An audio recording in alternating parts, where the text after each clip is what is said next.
अस्सलाम वालेकुम, नमस्कार, सत श्री अकाल एंड गुड इवनिंग। मैं हूं आरजू काज़मी और आप हमेशा की तरह देख रहे हैं पॉइंट ऑफ व्यू। आज जी जिस गेस्ट ने हमें ज्वाइन किया है हुसैन हक्कानी साहब, किसी तारुफ के मोहताज नहीं, आप सब उनको जानते हैं और बार बार सब मुझे मैसेजेस भी कर रहे थे कि जी हक्कानी साहब को बुलाएं, तो आज सर ने हमें टाइम दिया। बहुत शुक्रिया सर कि आज आपने ज्वाइन किया, thank you so much. Thank you for having me जी। सर सबसे पहले तो हम बात करना चाहेंगे, जो आप देख रहे हैं कि फ़लस्तीन और इज़राइल की तरफ जो क्लैशेस चल रहे हैं, उसमें आप क्या समझते हैं कि सर पाकिस्तान का क्या रोल है? और आज जो एक जमात इस्लामी के है मौलाना चित्राली, उनकी मैं देख रही थी, एक उन्होंने असेंबली में बात की और उन्होंने कहा जी पाकिस्तान को जिहाद पे जाना चाहिए, वहाँ पर पाकिस्तान के पास जो एटम बम है और दूसरे जो न्यूक्लियर एसिड्स हैं वो आखिर किस दिन काम आएंगे अगर हम अभी नहीं इस्तेमाल करेंगे। आप किस तरह देखते हैं इन सब चीज़ों को? देखिए, ये सब वो बातें हैं जिनका मकसद सिर्फ पाकिस्तान में लोगों को उकसाना है और जो उकसाने वाले हैं उनके लिए थोड़ी सी सियासी सपोर्ट हासिल करना या चंदा जमा करना है। वरना पाकिस्तान में फ़लस्तीन के नाम से नारे 1948 से अब तक लग रहे हैं, लेकिन ना पाकिस्तानी जाकर वहां कुछ कर सकते हैं, न ये हमारे बस में है। रह गया मसला एटम बम का, तो ये लोगों को समझ लेना चाहिए कि एटम बम जो है वो मुल्क को किसी और के हाथ में तबाह होने से रोकने के लिए होता है। उसको कहते हैं डिटरेंट, कि कोई और हमला ना करे ये सोचकर कि भाई हम इनके पास एटमी ताकत है और ये ज्यादा नुकसान पहुंचा सकेंगे। उसका मकसद किसी और के ऊपर एटम बम गिराना नहीं होता। वैसे भी अगर पाकिस्तान जाके इसराइल पे एटम बम गिराता है तो जो भी ये हजरात हैं इनको पता नहीं है कि इसराइल और फलस्तीन बहुत छोटा सा इलाका है, तो जो बम गिरेगा उसमें मस्जिद अक्सा और मुसलमानों की भी तबाही खुदा न खास्ता हो जाएगी। ऐसी बातें करना गैर जिम्मेदाराना है। हकीकत यह है कि लोगों के जज्बात मैं समझता हूँ और फलस्तीनियों के साथ हमदर्दी और मोहब्बत भी मैं समझता हूँ, लेकिन इस हमदर्दी और मोहब्बत को बहुत ज़्यादा उकसाकर लोगों को पाकिस्तान में सड़कों पर लाने से फलस्तीनियों को कोई फ़ायदा नहीं होगा। पाकिस्तान में आग लगाने से फलस्तीनियों को कोई फ़ायदा नहीं होगा, और पाकिस्तान में चंदा जमा करके और ये नारे लगा के कि हम जिहाद पे जाने वाले हैं, इससे भी कोई फ़ायदा नहीं होगा। हम पहले भी देख चुके हैं कि ये बड़े बड़े लीडर जो जिहाद के नाम पे नौजवानों को मुनज़्ज़म करने की कोशिश करते हैं, इनके अपने बच्चे जो हैं वो अमेरिका पढ़ने भेजे जाते हैं, बरतानिया पढ़ने भेजे जाते हैं, अच्छी यूनिवर्सिटियों में पढ़ते हैं, अपने बच्चों से जिहाद नहीं कराते, दूसरों के बच्चों से जिहाद कराते हैं।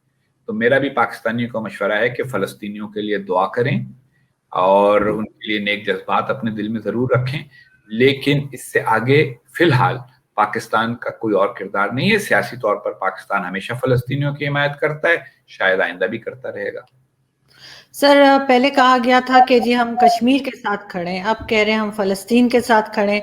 और साथ ही शाह महमूद कुरैशी साहब जो फॉरेन मिनिस्टर, उन्होंने फ्राइडे के लिए अनाउंसमेंट भी कर दी है कि हम उस दिन एक प्रोटेस्ट रिकॉर्ड करवाएंगे और सब लोग जैसे पहले खड़ा हुआ करते थे, आपको पता ही है वो धूप में खड़ा कर देते हैं वो लोगों को, तो वो फ़लस्तीन के लिए भी करने जा रहे हैं। तो आपको लगता है कि इससे कोई फ़र्क पड़ेगा क्या? पाकिस्तान जैसी एक छोटी कंट्री जिसकी इकोनॉमी इतनी स्ट्रांग नहीं है जो दूसरी इस्लामिक कंट्रीज की हैं, उनकी बात कोई सुनेगा, कोई अहमियत देगा? किसी और मुल्क में ये होता है? ये तो सब हमारे लोगों की जज्बातियत से खेलने का अमल है। हमारे यहाँ देखिए, ये सिर्फ पाकिस्तान तक महदूद नहीं है। अगर आप बरसगीर के मुसलमानों की तारीख पढ़ें तो तुर्की जहाँ पे खिलाफत उस्मानिया कायम थी, वहाँ अवाम ने फैसला किया अतातुर्क की क़यादत में कि उस खिलाफत को ख़त्म कर दिया जाए, क्योंकि वो मौसर नहीं थी। नाम की खिलाफत थी, वैसे एक सल्तनत थी, और वो सल्तनत भी जदीद दौर के तकाज़ों से हम आहंग नहीं थी, बहुत ज़्यादा मकरूज़ थी। लेकिन बड़े सग़ीर में लोग जान बेटा खिलाफत पे दे दो के नारे लगा रहे थे और चंदे जमा कर रहे थे और जुलूस निकाल रहे थे। तो ये अमल बदकिस्मती से बड़े सग़ीर के मुसलमानों में बड़ा पुराना है। भारत के मुसलमान भी बाज़ औक़ात जज्बाती होकर फ़लस्तीन के लिए जुलूस निकालना शुरू कर देते हैं। लोगों के अगर जज्बात ठंडे होते हैं जुलूस निकाल कर तो ठीक है, लेकिन अगर किसी को ये गलतफहमी है कि इन चीज़ों की वजह से कोई हकीकी फ़र्क पड़ेगा, तो कोई फ़र्क नहीं पड़ता। और आप फ़लस्तीनियों से पूछ लीजिए, जो फ़लस्तीनियों की क़यादत है, वो क़यादत जो इसराइल के साथ मफ़ाहमत पर आमादा है, यानी फ़तह, और वो क़यादत जो इसराइल को हमेशा नेस्त-ओ-नाबूद करना चाहती है, यानी हमास, इन दोनों में से कोई भी पाकिस्तान की तरफ नहीं देख रहा कि पाकिस्तान उनकी मदद को आएगा तो क्या होगा। हमास ईरान से मदद लेती है और फतह को बाकी तमाम मुस्लिम ममालिक और अमेरिका की हिमायत हासिल है। तो हम खामा खां वो बेगानी शादी में अब्दुल्ला दीवाना वाली कैफियत से दो चार हैं। सर, जिस तरह से हमने ये देखा कि जो सोशल मीडिया है उसकी वजह से लोगों में बहुत अवेयरनेस आई है, और कई लोग ऐसे हैं जिनकी आवाज़ को जैसे कहना चाहिए कि बैक स्टेज डालने की कोशिश की गई कि उनकी बात ना सुनी जाए। उसमें कहीं ना कहीं आपका नाम भी आता है कि आपसे भी जो है आपको टीवी चैनल्स और वहाँ पे जो है मना है कि आपसे आपका इंटरव्यू नहीं हो सकता। लेकिन आप सोशल मीडिया की वजह से सर ये बात है कि लोग अब सच्चाई को जानने लगे हैं और लोगों कुछ समझदार हो गए पहले से। आपको लगता है सर अगर 60s 70s में भी सोशल मीडिया होता तो इस तरह से जो पाकिस्तान में हमेशा से फौजी हुकूमतें रही हैं वो ना रही होती? और साथ ही मैं ये भी पूछ लूं सर कि जो बांग्लादेश जैसे हमसे अलग हुआ वो हमसे कहीं ज्यादा आगे चला गया है, उसकी क्या वजह है कि पाकिस्तान इतना पीछे रह गया और बांग्लादेश हमसे अलग होकर आज हमसे हर चीज में ही आगे, चाहे एजुकेशन हो चाहे इकोनॉमी हो? पहले तो हकायक के मसले पे बात हो जाए। पाकिस्तान की ये बदकिस्मती रही है और ये सिर्फ अस्करी हुकूमतों का मामला नहीं है, बाद सिविलियन हुकूमतों ने भी माजी में बहुत ज्यादा सेंसरशिप रखी, मामलात को दबा कर रखा। मुझे 1971 का याद है कि पाकिस्तानी अखबारात में कहीं कोई जिक्र नहीं था कि मशरक़ी पाकिस्तान में क्या हो रहा है और दुनिया उसके बारे में क्या कह रही है। और इत्तेफाक से मैं अपने एक अजीज के यहाँ गया, छोटा था मैं उम्र में, गर्मियों की छुट्टियों में लाहौर, तो उनके पास किसी ने छुपा कर बरतानिया के अखबारात पुराने ला के रखे हुए थे पिछले 2-3 महीनों के। वो जब मैंने पढ़ने शुरू किए तो मेरी आंखें फटना शुरू हुई कि ये तो दुनिया में ये सब बात हो रही है। तो हमने अपने आप को गलतफहमी में रखा। हकायक दबाने से और कुछ नहीं हुआ, सिर्फ ये हुआ कि लोगों को पता नहीं चला। 16 दिसंबर का अखबार जो डॉन है वो मैं उसका सफ़ा अव्वल हमेशा 16 दिसंबर, हर साल 16 दिसंबर को ट्वीट करता हूँ कि लोगों देखो ये हकायक दबाने का ये नुकसान होता है। सुर्खी लगी हुई थी वॉर टिल विक्ट्री, और विक्ट्री का हाल ये था कि उधर ढाका में हमारे जो अस्करी क़यादत थी वो हथियार डाल चुकी थी, मशरक़ी पाकिस्तान बांग्लादेश बन चुका था। तो अपने ही लोगों को गुमराह करने का कोई फायदा नहीं होता। लेकिन फिर भी हुकूमतों को ये अच्छा लगता है कि हकायक बताकर लोगों को आमादा। देखिए, हकायक बताकर आप ये भी कर सकते हैं, लोगों को मुतहर्रिक करें और कहें भाई हम कमजोर हैं, जरा आओ हम मिलजुल के अपनी कमजोरी दूर करें। ये करने के बजाय हम लोगों को अपनी मसल बना बना के, जो एक बात होते हैं ना आईने जिनमें डिस्टॉर्ट करके आप खूब हाथ उठाएं तो ऐसा लगता है जैसे आपके मसल जो है वो आर्नल्ड श्वार्ज़नेगर जैसे हैं, तो वो काम हम करना ज्यादा पसंद करते हैं। और उसको थोड़ा सा, उसमें थोड़ी दरार सोशल मीडिया की वजह से पड़ी है। लेकिन एक बात मैं आपसे कहूंगा कि सोशल मीडिया पे वो लोग भी मौजूद हैं जो हकायक नहीं सुनना चाहते, जो गालियां देते हैं हकायक बयान करने वालों को। तो इसका मतलब ये है कि जिसको हकीकत की तलाश है उसके लिए अब हकीकत ढूंढना पहले से आसान हो गया है। तो अगर 1960 की दहाई में भी कुछ ऐसी आसानी होती तो शायद वो लोग जो खड़े होकर ये कहते थे कि भाई ये गलत राह पे मत चलो। आपको वो हबीब जालिब की नज्म याद होगी कि मोहब्बत गोलियों से बो रहे हो, वतन का चेहरा खून से धो रहे हो, गुमा तुमको के रास्ता कट रहा है, यकीन मुझको के मंजिल खो रहे हो। तो वो जो देखिए, एक बात मैं कहूंगा, किसी भी मुल्क और कौम को नुकसान कभी भी राय से नहीं पहुंचता। कोई आदमी ये राय जाहिर करे कि जी पॉलिसियां गलत हैं, ये है इस वजह से मुल्क को नुकसान पहुंच गया, उनकी राय से नुकसान पहुंचता है गलत पॉलिसियों से, गलत फैसलों से, गलत इक़दाम से। मगर जो लोग गलत पॉलिसियां बना रहे होते हैं, गलत इक़दाम कर रहे होते हैं, गलत फैसले कर रहे होते हैं, वो चाहते यही है कि लोग यही समझें कि जो राय जाहिर कर रहे हैं मुख्तलिफ किस्म की वो बदमाश हैं, वो गद्दार हैं, उनके खिलाफ हो जाओ ताकि गलत पॉलिसियों पर बात ना हो सके। अब आइए गलत पॉलिसियों की तरफ, जिनकी वजह से हम वहां खड़े हैं जहां हम खड़े हैं। 1947 में जो इलाका पाकिस्तान है इसकी शरह खानदगी यानी लिटरेसी रेट था 16%। जो इलाका भारत है इसकी शरह खानदगी थी 18%। जो इलाका बांग्लादेश है इसकी शरह खानदगी थी 12%। 1971 में भी आजादी के वक्त बांग्लादेश पाकिस्तान से बहुत पसमानदा था, उनकी आबादी ज्यादा थी, उनकी फीकस आमदनी मगरबी पाकिस्तान के मुकाबले में 1/3 थी, उनकी शरह खानदगी भी मगरबी पाकिस्तान से निस्फ थी। अब 71 से लेके अब तक 50 साल में शेख मुजीबुर रहमान ने जो विजन दिया उसके बाद, और उनकी बेटी हसीना वाजिद ने जो पिछले चंद सालों में पॉलिसियां बनाई, उसके नतीजे में बांग्लादेश कौमी पैदावार उसकी कई गुना बढ़ चुकी है। उसकी शरह खानगी 70 से ज्यादा है, 70% से ज्यादा। उसने अपनी बच्चियों को तालीम दी है, और उनके यहाँ की जो खवातीन की शरह खानगी है वो बरसगीर में सबसे ज्यादा हो गई है, और उसका यानी श्रीलंका के बाद, और वो इतनी ज्यादा है कि उसके नतीजे में उनकी मईशत तरक्की करी। वो क्यों? मैं आपको छोटी सी मिसाल देता हूँ। देखें, अगर 1 किलोग्राम रुई हो, कपास हो, तो वो $1 की मसलन बिकती है। अगर उसका की सूत बन जाए, यान बन जाए, तो वो $5 की हो जाती है। लेकिन अगर उस यान से कपड़ा बन जाए तो वो 15 का $20 का हो जाता है। फिर अगर उससे कपड़े बन जाएं, तो कपड़े, आपने बड़े अच्छे कपड़े पहने हुए हैं, मैंने भी ढंग की कमीज पहनी हुई है, ये जिस ब्रांड के होते हैं उस ब्रांड की वजह से कीमत बहुत बढ़ जाती है। तो इसको इकोनॉमिक्स में कहते हैं वैल्यू एडिशन। वही रुई है जिससे ये कपड़ा बना है, लेकिन खाम रुई की कीमत और गारमेंट की कीमत, उसमें बहुत बड़ा फर्क होता है। अब आप बदकिस्मती देखें पाकिस्तान की, हमारे यहाँ कुछ मफादात हैं जिनकी वजह से खाम कपास, खाम यान हम यानी बरामद कर देते हैं, एक्सपोर्ट कर देते हैं। बांग्लादेश एक थैला, एक आउंस कपास नहीं पैदा करता, लेकिन उन्होंने क्या किया, उन्होंने अपनी तालीम याफ्ता पढ़ी लिखी औरतों को ये टेक्निक्स भी उनको सीना तो आता है, तो उनके यहाँ बड़ी बड़ी गारमेंट फैक्ट्रियां हैं, वो लोग बैठ के कपड़े सीते हैं, मगर वो कपड़े उन स्पेसिफिकेशंस के मुताबिक सीते हैं जो मगरबी ममालिक में लोगों को चाहिए। तो वही वो कपड़ा खरीदते हैं भारत से, पाकिस्तान से, और उसके नतीजे में वो गारमेंट बनाकर आज पाकिस्तान की टेक्सटाइल एक्सपोर्ट्स और बांग्लादेश की टेक्सटाइल एक्सपोर्ट्स में मवाजना करें तो बांग्लादेश की टेक्सटाइल एक्सपोर्ट्स ज्यादा हैं। तो उन्होंने सारी तवज्जो मईशत की बेहतरी पर दी, जिसको कहा जाता है ह्यूमन डेवलपमेंट, लोगों की जिंदगी बेहतर बनाने पर दी। तालीम दो लोगों को, लोगों के लिए सहूलतें फराहम। अभी भी उनके यहाँ गुर्बत है, अभी भी उनकी जो अशराफिया है और जो एलीट है वो उतनी अय्याशी के साथ नहीं रहती जितनी हमारी अशराफिया और एलीट रहती। उनकी भी बड़ी फौज है, और काफी बरसगीर की तीसरी बड़ी फौज बांग्लादेश की फौज है। हालांकि हमारे यहाँ कहा जाता था कि बंगाली जो हैं वो फौजी नहीं बन सकते, और हमने उनको अपनी फौज में शामिल बड़ी तादाद में नहीं किया था, लेकिन उन्होंने अपनी फौज भी बना ली। लेकिन उनकी फौज ज्यादातर यूएन के पीस कीपिंग मिशंस पे जाती है, तो वहां से भी डॉलर कमा के लाती है।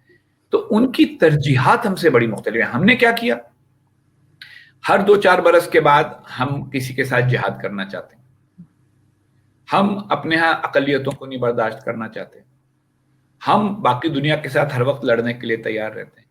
हमारे यहाँ थोड़े दिन के बाद कोई साजिशी नजरिया आ जाता है कि ये फलां चीज अमेरिका की साजिश की वजह से हो रही है, फलां इसराइल की साजिश की वजह से हो रही है, फलां भारत की साजिश की वजह से हो रही है, पुराने जमाने में होता था फलां चीज रूस की साजिश की वजह से हो रही है।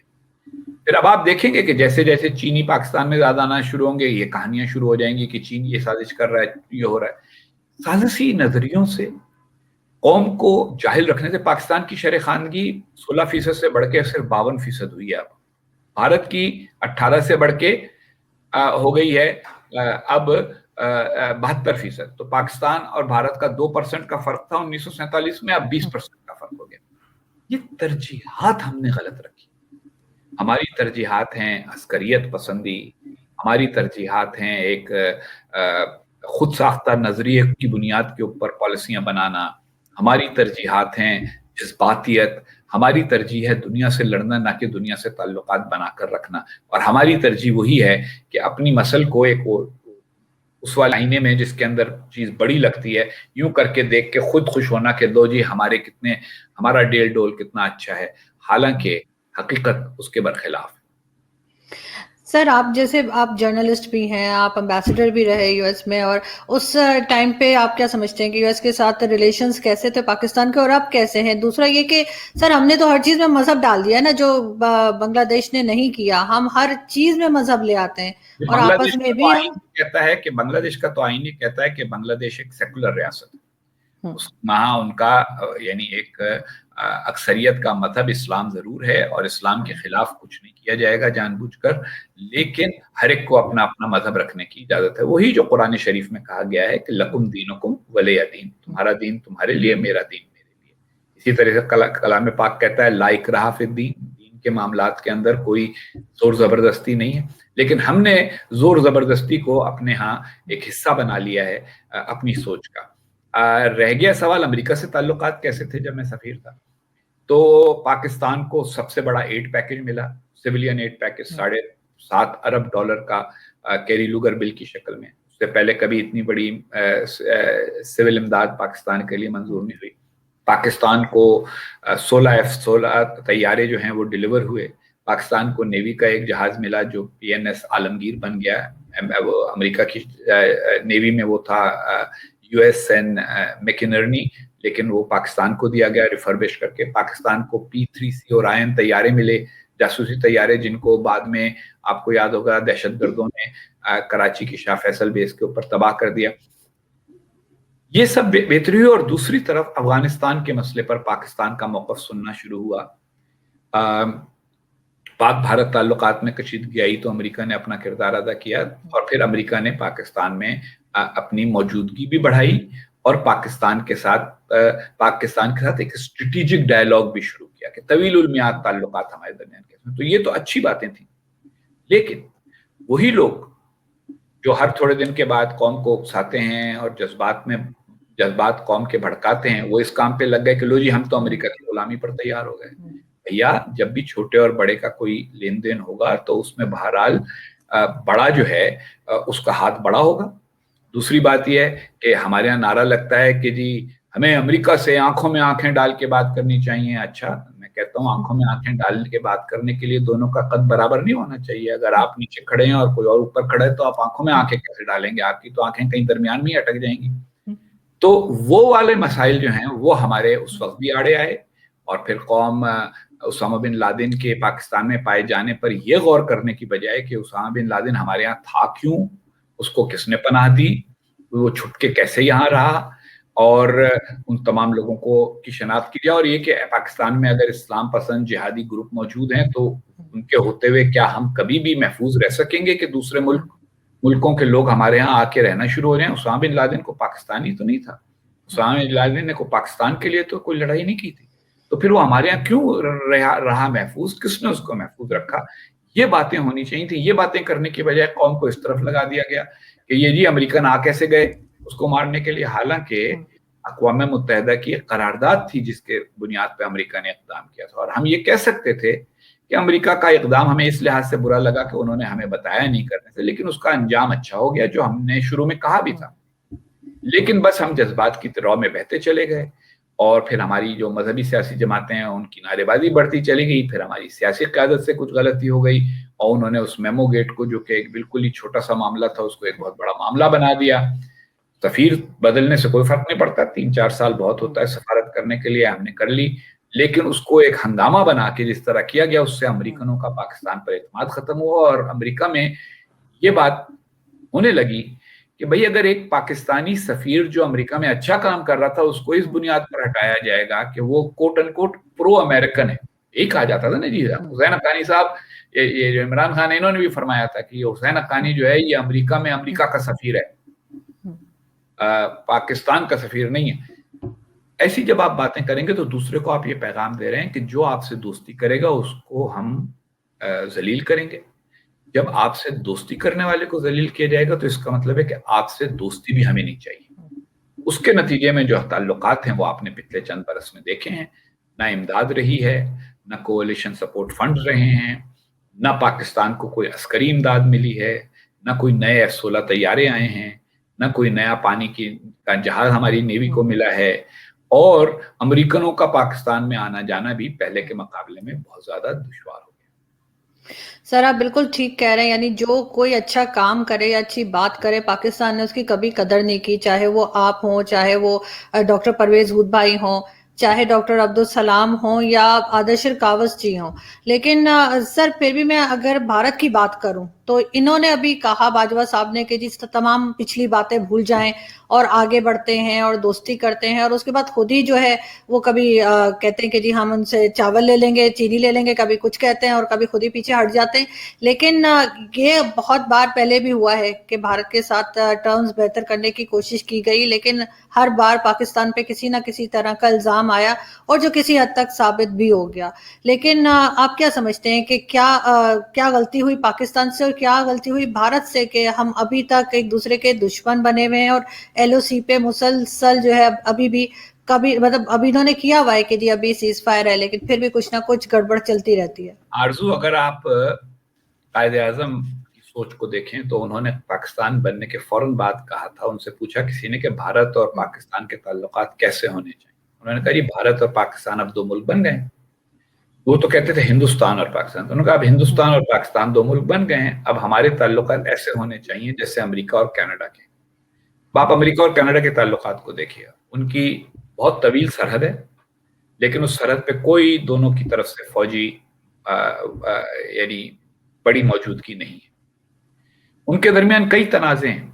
बाय द वे, ये गलत फहमी नहीं होनी चाहिए कि कनाडा और अमेरिका के दरमियान कोई तनाज़ा नहीं, कई तनाज़ात हैं, जिसमें कुछ तनाज़ात जो हैं वो बॉर्डर से मुताल्लिक हैं, कुछ समुद्री सरहदों के मुताल्लिक हैं, लेकिन वो तनाज़ात को पीछे रखकर इस वक्त अमेरिका और कनाडा के दरमियान तिजारत जो है वो दोनों मुल्कों की तिजारत में सबसे ज्यादा है, बड़ी तिजारत है। अच्छा, उसके नतीजे में दोनों तरफ खुशहाली है।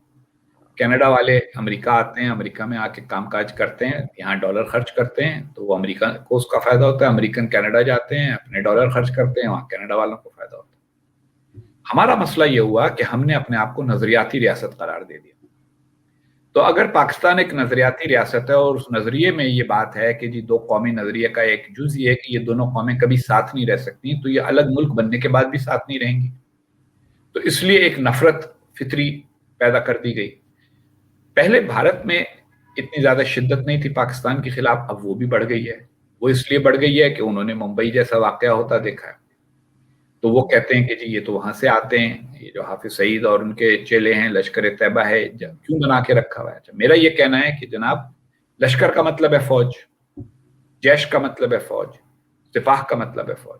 इस मुल्क में एक फौज बावर्दी मौजूद है, वहां ये प्राइवेट लश्कर, जैश और सिपाह होने की क्या जरूरत है, मगर ये बनाए गए। अब जनरल बाजवा कहते हैं कि वो इसको खत्म करेंगे, तो मैं तो उन लोगों में से नहीं हूं कि जो सिर्फ इस वजह से कि वो कह रहे हैं मैं कहूँ जी मैं उसकी मुखालफत करूंगा। मैं तो कहूंगा कि जी जनरल बाजवा ने अच्छी बात कही, बिल्कुल अच्छी बात कही, और उनकी इस बात को खुदा करे कि पाकिस्तानी फौज के अंदर भी पजीराई हो, फौज से बाहर भी पजीराई हो और बात पूरी हो जाए। लेकिन मैं ये भी समझता हूं कि अगर हमारे पड़ोसी उसके बारे में शक की निगाह से उस बात को देखते हैं तो उसका एक तारीखी तनाजुर है। क्योंकि अयूब खान ने भी कहा था कि मैं अच्छे ताल्लुकात चाहता हूँ, उन्होंने अच्छे ताल्लुकात की बात की तो भारत ने उनको मदऊ कर लिया अपने रिपब्लिक डे में, जो 20 जनवरी 1965 को उनका यौम जमहूरिया होने वाला था भारत का, उसके मेहमान खुसूसी अयूब खान साहब को होना था। लेकिन अयूब खान साहब खुद नहीं गए, उन्होंने उस वक्त के वजीर ज़राअत को भेज दिया। और उसके बाद आपको याद होगा कि एक ऑपरेशनल जिब्राल्टर किया गया कश्मीर को आज़ाद कराने के लिए, और उसके बाद 1965 की जंग हो गई। तो भारत वाले कहते हैं देखो जी, हमने तो तुम्हें बुलाया था अपने यौम जमहूरिया के ऊपर चीफ गेस्ट के तौर पे, तुमने उल्टा हमारे साथ जंग कर दी। फिर पाकिस्तान को शिकायत है कि जी 1971 में भारत ने बांग्लादेशियों का साथ क्यों दिया, बांग्लादेश के लोगों का। भारत वालों का कहना है भाई हमने तो बांग्लादेश वालों का साथ इसलिए दिया कि उनके बहुत बड़े तादाद में महाजिर हमारे यहाँ आ गए थे। जैसे जब अफगान महाजिर पाकिस्तान में आते हैं तो पाकिस्तान उसकी वजह से अफगानिस्तान में अपना दिलचस्पी को जस्टिफाई करता है। तो उसी तरह से भारत ने किया और फिर उन्होंने पाकिस्तान बांग्लादेश और बांग्लादेश के अवाम की अक्सरियत जो है वो उसने उनका खैर मकदम किया, मुखालफत नहीं की। फिर आगे बढ़ी है तो ये कश्मीर का जिहाद आ जाता है। फिर सिर्फ कश्मीर तक महदूद नहीं रहा, आपको याद होगा कि हमारे लोगों ने बड़े फख्र के साथ भारत के पार्लियामेंट पे हमला किया था 2001 के या 2002 के शुरू में। तो इस तरह से फिर ये सब मामला आते हैं। तो इसकी वजह से भारत हमें शक की नजर से तो देखेगा, और बदकिस्मती से ये सिर्फ भारत की बात नहीं है, और मुल्क भी हमें शक की नजर से देखेगा। लेकिन अगर हमारी अस्करी क़यादत, जो कि इस वक्त लगता है कि बहुत ही माकूल बातें कर रही है, वो अगर इन बातों पर अमल दरामद कराने में कामयाब हो जाए तो मेरा ये ख्याल है कि चाहे वो आरजू हो, चाहे हुसैन हक्कानी हो, हम सबको कोशिश करनी चाहिए कि दुनिया की राय बदले और गाड़ी आगे बढ़े। मगर अगर इस बार भी अंजाम यही होना है कि बातें अच्छी हों और अमली तौर पर कुछ ना हो, تو پھر اس کا نقصان اس سے بھی زیادہ بڑا ہوگا جتنا پہلے ہو چکا ہے۔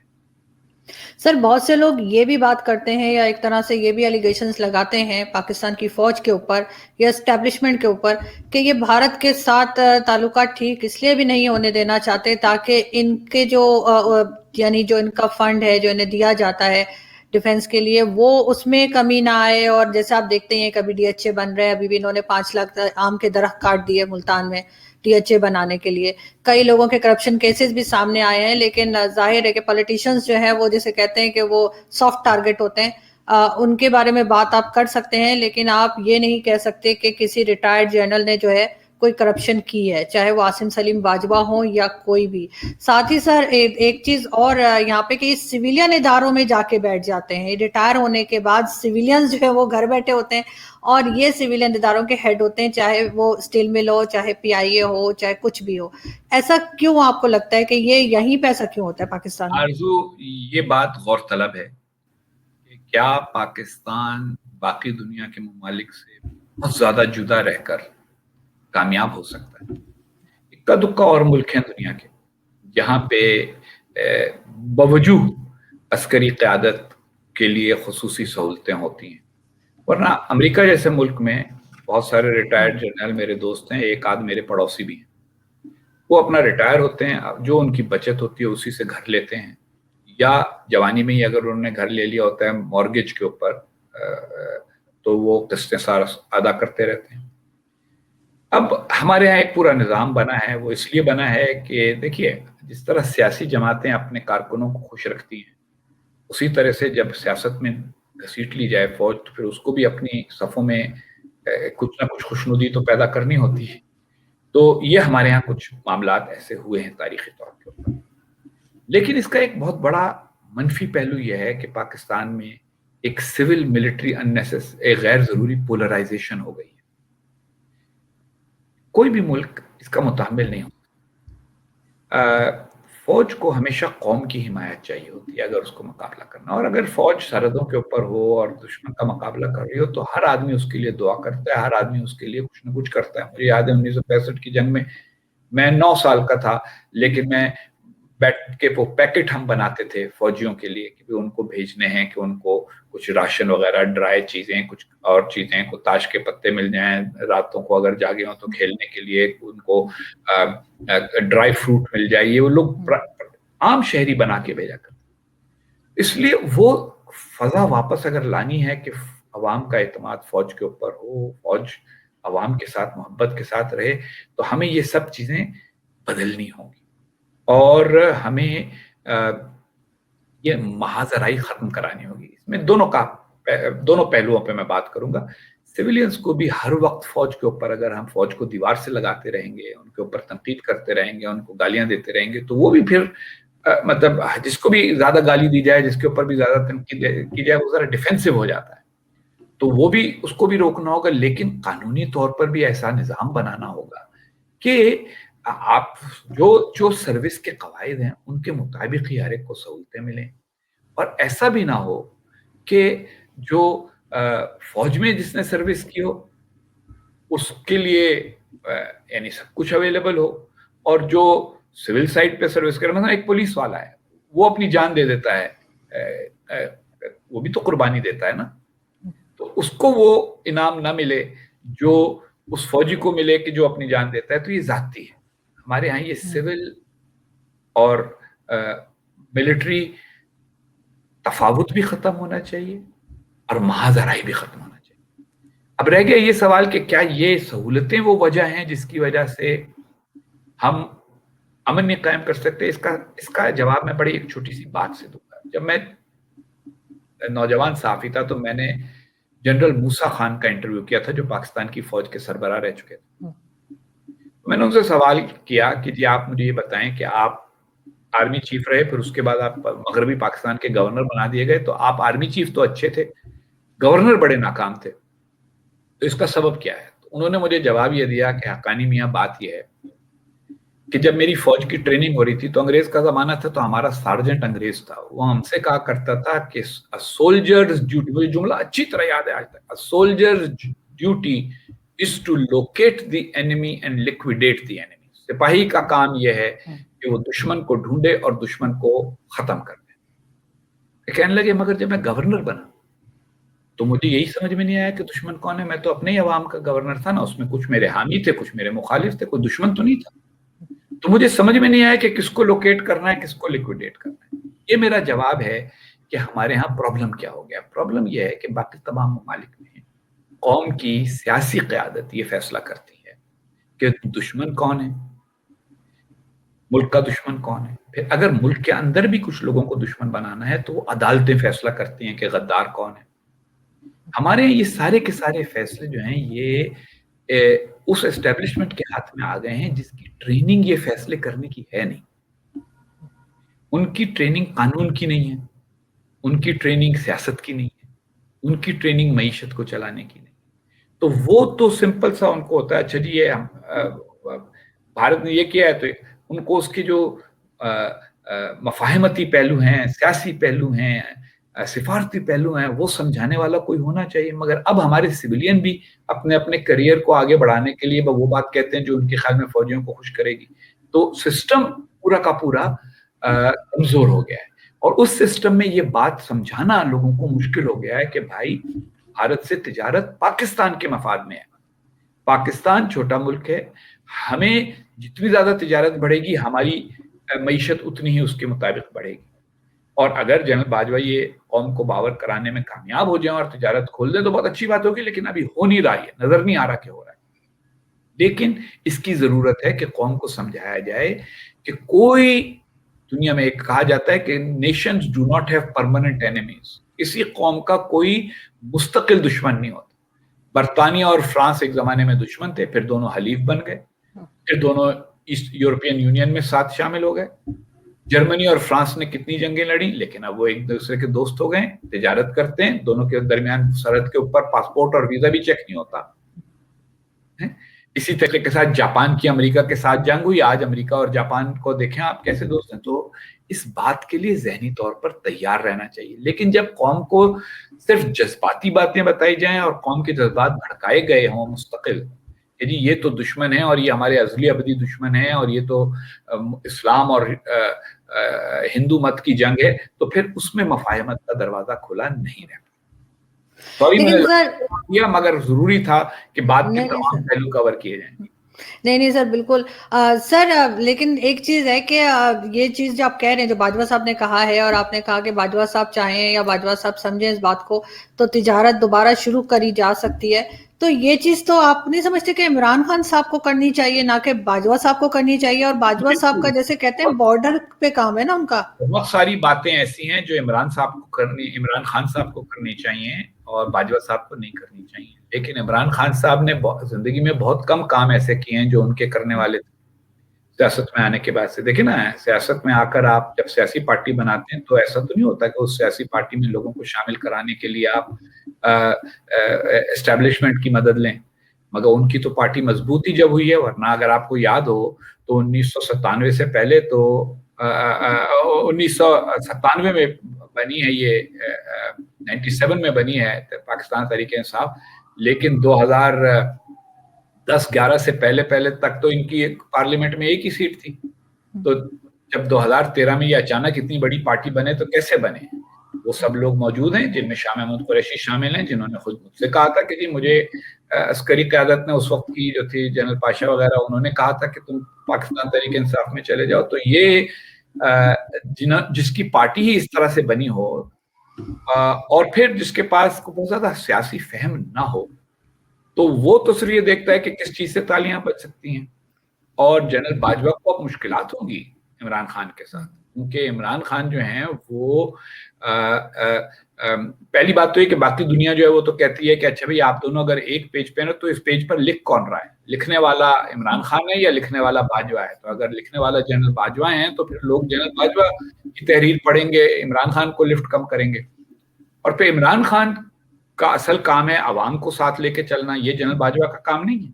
तो अगर फैसला हुआ है, दोनों ने मिलकर फैसला किया है कि भारत से तिजारत खोली जाए, तो आवाम को कायल करना तो इमरान खान की जिम्मेदारी है। लेकिन वो इमरान खान आवाम को कायल करने से डर के पीछे हट जाते हैं, तो उससे जनरल बाजवा की पॉलिसी भी पीछे हट जाती है।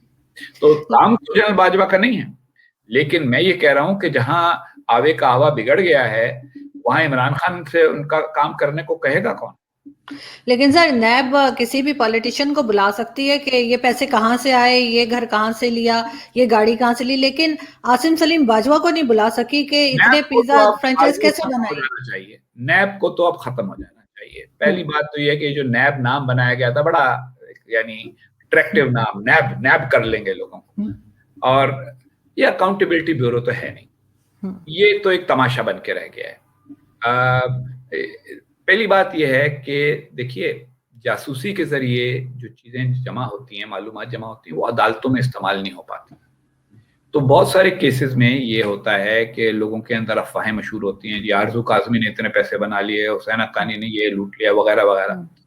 وہ افواہیں انٹیلیجنس والے جمع کر لیتے ہیں، وہ نیب کے آپ پہنچ جاتے ہیں، مگر پھر نیب کو ثابت کرنا ہوتا ہے. تو ان کا ریکارڈ آپ دیکھیں کہ کیسز ثابت کرنے میں یہ کتنے فیصدی رہے. آصف زرداری صاحب کو انہوں نے کتنے سال جیل میں رکھا اور ایک کیس بھی ثابت نہیں کر سکے. آپ کو یاد ہوگا نواز شریف صاحب اور شہباز شریف صاحب کے خلاف بھی کیس چلتے رہتے ہیں. باقی دنیا میں بائی دا وے یہ بات میں بتاؤں کہ ضمانت جس کا نام ہے بیل، یہ انسان کا حق ہے، کیونکہ آپ پر کیس تو نہیں ثابت ہوا، آپ پر تو صرف الزام لگا ہے نا. تو الزام لگتے، مگر یہ نیب کے جو قواعد بنائے گئے، جنرل مشرف نے بنائے تھے، ان قواعد کے اندر نیب کو اجازت ہے کہ بڑے بڑے عرصے تک لوگوں کو جیل میں رکھتے ہیں رگڑا لگا کے. مقصد یہ ہوتا ہے کہ بس کسی طرح سے زور زبردستی سے ان سے کہیں کہ اچھا بھائی، وہ کہیں اچھا جی ہم سے تھوڑے سے پیسے لے لو، ہماری جان چھوڑو. بڑے لیڈر تو ایسا نہیں کرتے، بیچارے چھوٹے موٹے لوگ کر دیتے ہیں، سرکاری ملازم جو ہوتے ہیں. اور آخری بات میں نیب کے حوالے سے یہ کہوں گا کہ نیب کے قانون میں ایک بنیادی جو اقوام متحدہ سے مانا ہوا اصول ہے انسانی حقوق کا، اس کی پامالی کی گئی. وہ یہ ہے کہ دنیا بھر میں جرم ثابت کرنا استغاثہ کی ذمہ داری ہوتی ہے. اگر آپ مجھ پر الزام لگائیں گی تو آپ کا فرض ہے کہ آپ الزام ثابت کریں. یہاں الٹا کام کیا گیا کہ لوگوں سے کہا گیا کہ تم ثابت کرو کہ تم معصوم ہو. جیسے نواز شریف صاحب سے کہا گیا جی منی ٹریل دو. بھئی اگر آپ کے پاس کوئی ثبوت ہے کہ انہوں نے جرم کیا ہے تو وہ ثبوت آپ پیش کریں، ورنہ تو ہر ایک سے آپ کہنا شروع کر دیں آرزو ذرا اپنے آپ کو معصوم ثابت کریں. آپ کہاں سے بیچاری آرزو اپنے آپ کو معصوم ثابت کر کے پھریں گی؟ تو یہ جو کام کیا گیا ہے یہ انسانی حقوق کے خلاف ہے. اسی وجہ سے باقی دنیا کے جو ادارے ہیں وہ نیب کے ساتھ تعاون نہیں کرتے، اور جب نیب کے بہت سارے وارنٹ اور یہ وہ جو ہیں وہ بالکل مسترد ہو جاتے ہیں، انٹرپول ان کے اوپر کوئی وارنٹ جاری نہیں کرتی.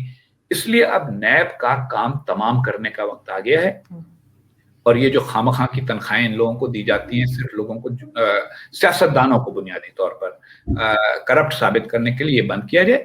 جو قانون میں طریقہ کار موجود ہے کرپشن کے خلاف اس کو تھوڑا بہتر بنایا جائے اور اسی کے اوپر عمل درآمد کیا جائے. اور حقیقی بات تو یہ ہے کہ کرپشن جب ہی ختم ہوگی جب معاشرے میں کرپشن کا رویہ ختم ہوگا.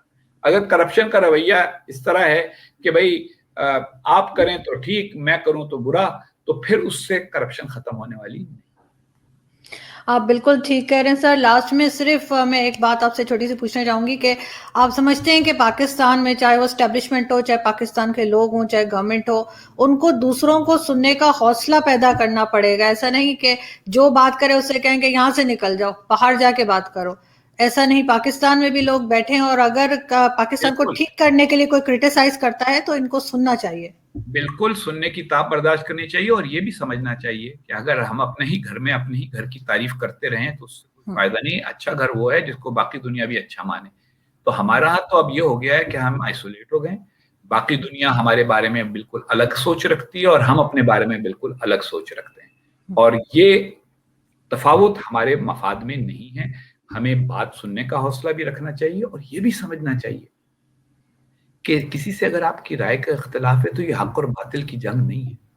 ہر آدمی جو آپ سے اختلاف کرتا ہے وہ کافر نہیں ہے، غدار نہیں ہے، ملک دشمن نہیں ہے. آپ رائے سے فرق رکھیں اور مختلف رائے کا جواب، اگر آپ کی رائے بڑی پکی ہے تو آپ اپنی رائے کے مطابق اس رائے کا جواب دیں، نہ کہ لوگوں کو گالیاں دیں اور لیبل لگائیں اور لوگوں کی آواز کو بند کرنے کی کوشش کریں.